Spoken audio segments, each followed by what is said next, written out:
भारत में प्राचीन काल से ही गुरु शिष्य का एक अनोखा संबंध देखने को मिलता चला आ रहा है, जहां बालक अपना घर छोड़कर अपने गुरु संग वन और आश्रम में रहकर शिक्षा ग्रहण करते थे। आज हमारी गुरु शिष्या की कहानी, जब गुरु ने शिष्य को दिया अनोखा कार्य, भी कुछ ऐसी ही है। आज की कहानी में गुरु अपने शिष्यों को कुछ कार्य देते हैं और शिष्य वह कार्य भली प्रकार से पूर्ण भी करते हैं। लेकिन फिर ऐसा क्या होता है कि गुरु और सभी शिष्य कुछ ऐसा देखकर आश्चर्यचकित हो जाते हैं। चलिए कहानी में आगे बढ़ते हैं और विस्तार से जानते हैं गुरु शिष्या की कहानी। जब गुरु ने शिष्य को दिया अनोखा कार्य। महर्षि कणाद अपने शिष्यों के साथ जंगल में आश्रम बना कर रहा करते थे। नित्य प्रातः उनके सभी शिष्य नदी में स्नान करने के बाद संध्या वंदन, पूजा आदि नित्य कर्म से निवृत्त होकर गुरुजी से श्रद्धा पूर्वक शिक्षा ग्रहण करते थे।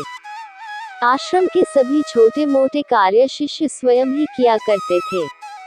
आश्रम का जीवन कष्ट साध्य और पवित्रता से परिपूर्ण था। वर्षा ऋतु का आगमन समीप जान एक दिन महर्षि ने शिष्यों से कहा, वर्षा ऋतु आने वाली है, क्यों न हम हवन तथा भोजनादि के लिए समिधा और सूखा ईंधन अभी से एकत्र कर लें। शिष्यों ने कहा, जो आज्ञा गुरुदेव, और वे सब इस शुभ कार्य में बिना देरी किए कुल्हाड़ी आदि लेकर जंगल की तरफ चल पड़े। उन्होंने बड़ी लगन, परिश्रम और हिम्मत से लकड़ी काट काट कर गट्ठर बांधे और वे उन्हें कंधों पर लाद कर आश्रम में ले आए। गुरुजी बहुत प्रसन्न हुए। उन्होंने शिष्यों को आशीर्वाद दिया।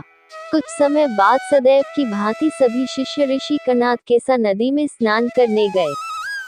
रास्ते में उन्हें वही जंगल पड़ा, जहां से शिष्यों ने परिश्रम पूर्वक पसीना बहाते हुए सूखी लकड़ियां बटोरकर काट कर इकट्ठा की थी। वहां उस स्थान पर अब कुछ रौनक ही अलग थी। वह वन जो सदैव सूखा वीरान पड़ा रहता था, अब वहां रंग बिरंगे सुगंधित सुंदर पुष्प जगमगा रहे थे। सारा जंगल उन पुष्पों की अजीब सी सुगंध से सुवासित हो रहा था। वहां का दृश्य बड़ा मनोरम और आकर्षक था। गुरुजी और शिष्य यह दृश्य देखकर आश्चर्य करने लगे। वे सभी उस जंगल में यह विचित्र परिवर्तन देख अचरज में पड़ गए। सावधानी से निरीक्षण कर शिष्य गुरुवर कणाद से कहने लगे, ऋषिवर, क्या यह वही स्थल है जहां से हमने सूखी लकड़ियां काट काट कर एकत्र कर बड़ी मेहनत से कस कस कर गट्ठर बांधे थे? अपने शिष्यों की आश्चर्यचकित बातों को सुनकर ऋषि कणाद बोले, तुम्हारे शरीर से श्रम की बूंदें पसीना बनकर भूमि पर गिरी थी। आज हमें उसी स्थान पर यह रंग बिरंगे सुगंधित पुष्प खिले दिखाई दे रहे हैं। वायुमंडल में यह सुगंध भी उन्हीं श्रम की बूंदें पसीना बनकर बही थी और भूमि को सींचकर उसे पौधों के लिए तैयार कर दिया। आज उन्हीं पौधों से पुष्पों से मीठी सुगंध निकलती दिखाई दे रही है। ऋषि कणाद और कहते हैं, बालकों, यह सब तुम्हारे अथक परिश्रम का ही फल है।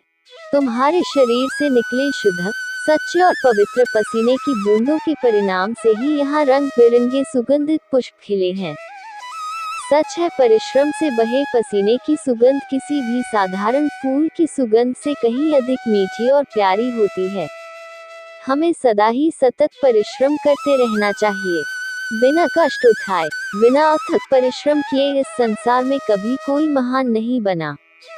महान बनने के लिए कठोर परिश्रम करना नितांत आवश्यक है। यह सत्य हमें नित्य ध्यान में रखना चाहिए और सदैव ही परिश्रम करते रहना चाहिए। ऐसे ही रोमांचक कहानी को सुनने के लिए चैनल को सब्सक्राइब करें।